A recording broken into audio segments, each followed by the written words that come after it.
नमस्कार दोस्तों, मैं सागर साहब और आज हम जानने वाले हैं हिंदी दिवस का इतिहास। ठीक ना। तो मैं यहाँ पे कुछ हिंदी वर्ड पे इंग्लिश वर्ड का यूज करने वाला हूँ, उपयोग करने वाला हूँ। उसके लिए मैं आपसे आज्ञा लेता हूँ।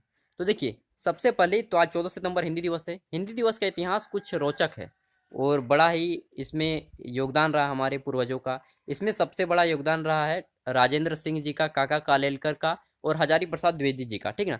तो हुआ यूं कि जब 1918 ईस्वी में हिंदी सम्मिलित सभा हुई थी, उस समय महात्मा गांधी ने पूरा जोर लगाया था हिंदी को भारत की राष्ट्रभाषा बनाने में। ठीक ना। उसके बाद जब भारत को आज़ादी मिल गई 1947 में, मिल गई अंग्रेजों से। ठीक ना। अंग्रेज छोड़ के चले गए। उसके बाद क्या हुआ कि भारत के सामने एक समस्या उत्पन्न हो गई कि भारत की राष्ट्रभाषा क्या बनाया जाए, क्या बनाया जाए। पूरे भारत में अलग अलग भाषाएं चलती हैं, सभी राज्य में लगभग। गुजराती में गुजरात, ठीक ना, गुजरात में गुजराती, महाराष्ट्र में मराठी, पंजाब में पंजाबी, हरियाणा में हरियाणी, झारखंड में संथाली, खोरठा। ठीक ना। उसके बाद हरियाणा, सभी राज्यों में लगभग अलग अलग भाषा था। तो इस समय बहुत सारी कठिनाई हुई कि जब संविधान सभा बनाया जा रहा था, तब संविधान सभा में बहुत बड़ा कठिन यह था कि भारत की राष्ट्रभाषा क्या चुना जाए।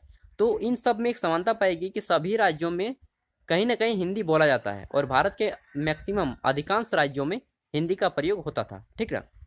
जिस कारण हिंदी को राष्ट्रभाषा का दर्जा प्राप्त हुआ। कब प्राप्त हुआ? 14 सितंबर 1949 ईस्वी में। 14 सितंबर 1949 ईस्वी में। और इनमें सबसे बड़ा योगदान बोला जाए तो राजेंद्र सिंह जी का हुआ। और 14 सितंबर को राजेंद्र सिंह जी का जन्मदिन भी था। ठीक ना। इसी कारण हिंदी दिवस मनाया जाता है। बहुत से लोगों को तो अभी ये भी नहीं पता होगा कि हिंदी दिवस क्यों मनाया जाता है और किसके जन्मदिन पर मनाया जाता है। तो हिंदी दिवस 14 सितंबर 1953 ईस्वी से मनाया आता आ रहा है। ठीक ना।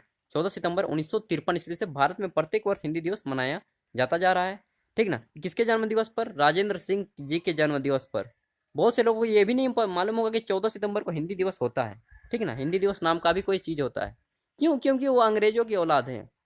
मुझे कहने में बहुत शर्म आती है कि भारत के कुछ ऐसे एरिया हैं, ठीक ना, अभी वर्तमान में प्रेजेंट टाइम, मैं हिंदी का जगह पे इंग्लिश का प्रयोग कर रहा हूँ थोड़ा बहुत। ठीक ना। इसके लिए मैं आपसे आइडिया ले चुका हूँ कि भारत में कुछ ऐसे एरिया है ना, जैसे दिल्ली का हो गया कुछ एरिया मुंबई का हो गया, कि वहाँ पे अगर आप हिंदी बोलते हैं ना तो आपको हीन भाव से देखा जाता है। जी हाँ।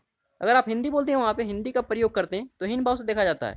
उनको लगता है कि हम जो हिंदी बोलते हैं वो बिल्कुल बुड़बक, फुलिश मैन जिसको बोलते हैं, ठीक ना, बुड़बक, एकदम बुड़बक नालायक हैं। ठीक ना। कुछ नहीं आता है हम लोग को हिंदी भाषा जो लोग बोलते हैं, उनको ऐसा हीन भाव है। सच में आपको जान के बहुत हैरानी होगी कि हिंदी बोलने वालों को शर्म किया जाता है कुछ जगहों पे भारत में, जबकि हम लोग का राष्ट्रीय भाषा है।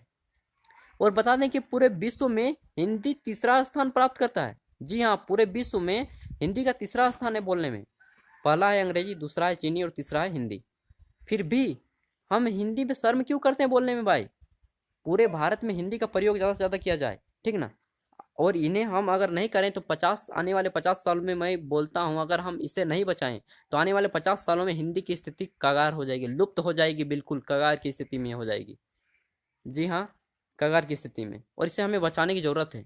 तो हम सब जागे, ठीक है ना, हिंदी का ज़्यादा से ज़्यादा प्रयोग करें, खुल के प्रयोग करें।